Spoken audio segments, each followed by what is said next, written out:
دا داسې اوبه دي چې د کلو په سر دی او خړې اوبه چې د شګو نه او په دې کې بولي په دې کې هر څه راځي.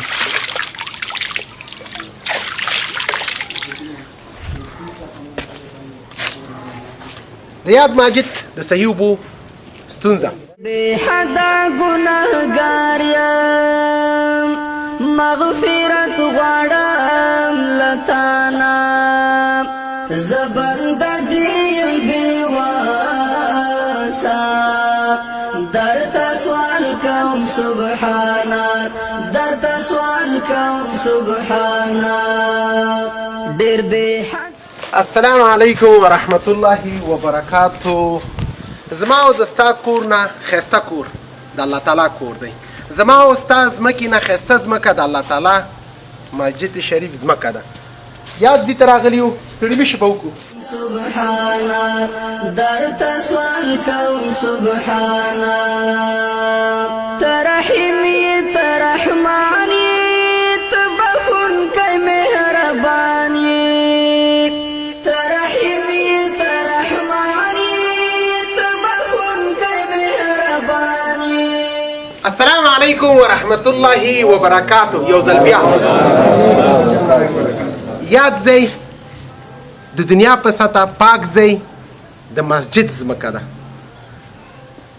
ټول مشران او مؤمنان مسلمانان راټول شوي دي بلکې ستونزه لري. زه په دې پوهېږم که دوی خلکو په وس کې وای دا به یې له ما او تا سره نه شریکولی، خو زه به دا وایم ښه پیسې ښه ځواني په ښه لار استعمالیږي او کوشش باید هغې دنیا ته کار وکړو. فرق نه کوي که هغه مسجد هر چېرته وي او مستحق وي د الله تعالی د کور سره معامله وکړو او صدقه جاریه وکړو. تل پاتې صدقه چې ریګولر تا ته ثواب در رسیږي. قدرمن مولوي صاحب سره خبرې کوو چې څه ستونزه لري تر پایه پورې زموږ ملتیا وکړئ. السلام علیکم ورحمت الله وبرکاته. دغه زموږ او ستاسو مسجد دی چې بیسود ولسوالۍ اتم ناحیه کې دلته جوړ شوی نوی جوړ شوی او د خلکو چې دی د اوبو ته لاسرسی صحیح نه لري د اودس دپاره، نو دغه عطا خیریه بنسټ نه دا غوښتنه لرو چې دلته یو صحیح پم د خلکو ته زمینه برابره کړي چې یو ښایسته پم د خلکو ته جوړه کړي. قدرمن مولوي صاحب خبرې وکړې. قدرمن قاري صاحب وایي زموږ ولس ډېر ناچاره دی. مسجد شته خو اوبه نشته.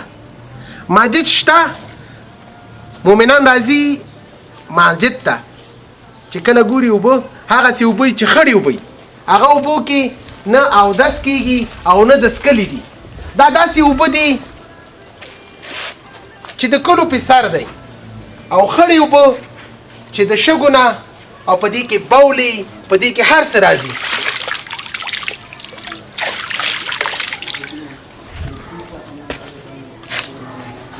د یاد ماجد د صحیح اوبو ستونزه راځئ چې د الله تعالی د کور سره صدقه وکړو، بلکې صدقه جاریه وکړو.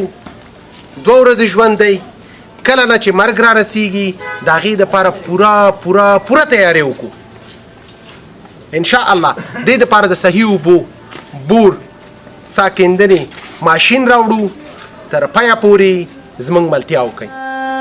زبندگی بے واسا درتا سوال کوم سبحانا درتا سوال کوم سبحانا ستا دربار کې په ژړا یم دغه سوال کوم لتانا ستا دربار کې په ژړا یم دغه سوال کوم لتانا ما سمسور د سپین کور. الحمدلله برمی کار به شروع کیږي. د هر څه نه مخکې د قرآن پاک په تلاوت تر پایه پورې زموږ ملتیا وکړئ. أعوذ بالله من الشيطان الرجيم. بسم الله الرحمن الرحيم.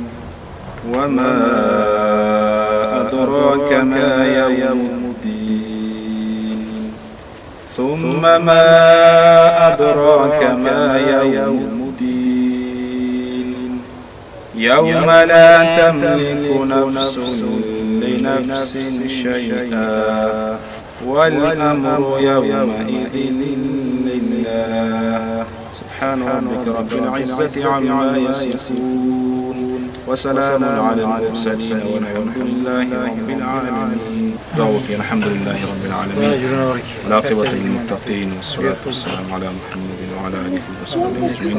يلا دغ صدقي فقبل دربك قبول مرزوق آمين.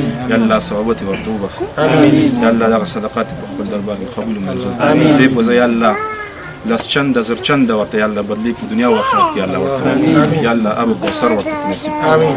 سبحان الله والحمد لله ولا اله الا الله الله اكبر اللهم صل على جزاك الله خير. د الله تعالی په کور کې سرمایه‌ګزاري وکړله خو خيار خلق بد الله تعالی سره معامله کوي. چالانې کو استاد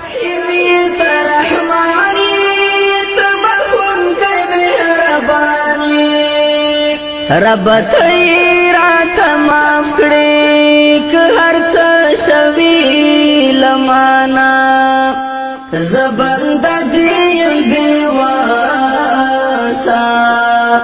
درته سوال کوم سبحانا درته سوال کوم سبحانا ډېر بې حده ګنهګار یم مغفرت غواړم